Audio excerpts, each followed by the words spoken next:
Cleopatra returned to Alexandria not in defeat, but in defiance. After the catastrophe at Actium, her grip on power was fraying. Rome was coming, but Egypt still bent to her will. Cleopatra understood what few rulers ever do. When power slips, you don't loosen your grip, you crush harder. Mark Antony followed her back, broken in pride but not yet finished.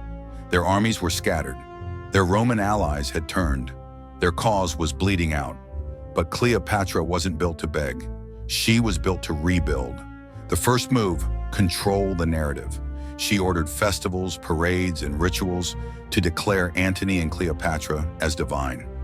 She resurrected the myth of Isis and Osiris, casting herself as the goddess and Antony as her resurrected consort. She made Alexandria believe that this was not the fall of a queen, but the rise of a god-king empire. Then came the blood. Ptolemy XIV, her brother husband, vanished years before. Poison, most likely. Cleopatra had learned early. Anyone with a claim to the throne could become a threat. Now she turned that principle outward. Egypt's court grew colder. Ministers who questioned her were exiled or quietly disappeared. Generals who wavered were dismissed, imprisoned, or worse. Spies watched her children. Guards rotated frequently to prevent loyalty from settling in the wrong direction. She leaned into fear, and yet she ruled effectively. Trade was booming, the temples were active, tax revenue flowed. Cleopatra negotiated with Nubians to the south and kept a tight grip on the eastern border. She wasn't just a queen in retreat. She was still building, still manipulating the chessboard. She made sure Caesarion, now a teenager, was treated as a co-ruler in name. He was groomed to speak before crowds, to lead ceremonies, but he had no real power. Cleopatra was the sun. Everyone else revolved around her. Then she made her boldest move, a public declaration that Caesarion was the only legitimate heir of Julius Caesar. Not Octavian, not Rome's new darling, her son. That was the moment Cleopatra stopped being a political player and became a direct threat to Octavian's life's work. She wasn't naive. She knew what the Romans would do, but she believed Egypt's gold and Caesar's blood would keep her safe. She bet on legacy, on legend, on Rome's divisions. She was wrong. In 30 BCE, Octavian crossed into Egypt. He took city after city without a fight. Cleopatra had no loyal legions left. Antony tried to rally the remaining troops, but his men defected by the hour. The illusion of their power was finally broken. Still, Cleopatra wouldn't surrender. She turned her final stronghold, Alexandria, into a fortress. She built barricades, burned ships to block harbors, and retreated into her mausoleum, a palace-sized tomb built in advance of her death.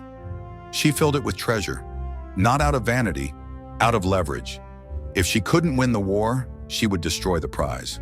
Octavian wanted Egypt's wealth, she'd torch it. He wanted her alive, she'd die first. But Antony, unraveling under defeat, cracked. In a final skirmish, hearing a false rumor that Cleopatra had taken her own life, he fell on his sword. It didn't kill him. He bled out slowly. Cleopatra had him brought to the mausoleum.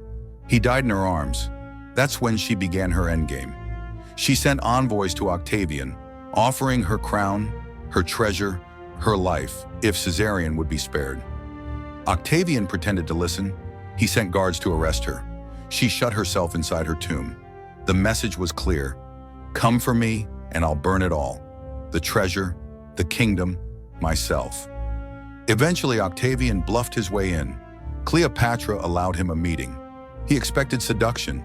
He got strategy. She didn't flatter him. She didn't beg. She negotiated. She spoke of treaties, transitions, of her children ruling as client kings under Roman oversight. She offered peace, stability, and the illusion of Roman conquest, if she could live. Octavian gave no promises, but he didn't kill her either. That was his mistake. Cleopatra was under guard, but not under control. She knew that Caesarion had been captured while trying to escape to India. She knew that Octavian had no intention of letting her children live, especially Caesarion. She knew her legacy was already being rewritten, that the poets in Rome were sharpening their knives, that Octavian would parade her in chains before the Senate, turn her into a symbol of Eastern excess defeated by Roman virtue. She would not allow it. And so, in August of 30 BCE, Cleopatra vanished into her tomb with two trusted servants, Iris and Charmian. When the Romans burst in hours later, she was dead. The cause was never confirmed. The famous story says she let an asp, a venomous snake, bite her. Others say poison hidden in a comb. Some suggest she tested poisons on prisoners for months, preparing for this moment. Whatever the method, it worked. Cleopatra died on her terms. Her final act was defiance. Her body was found beside her servants, still regal in death.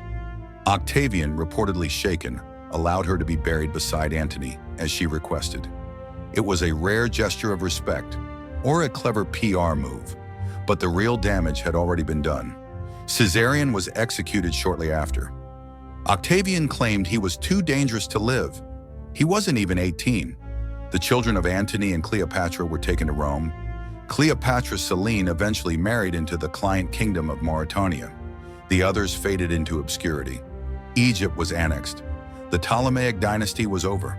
Cleopatra's kingdom became Rome's breadbasket. Octavian became Augustus, the first emperor of Rome. He ruled for decades. He built a new world atop the bones of the old one. But Cleopatra refused to fade.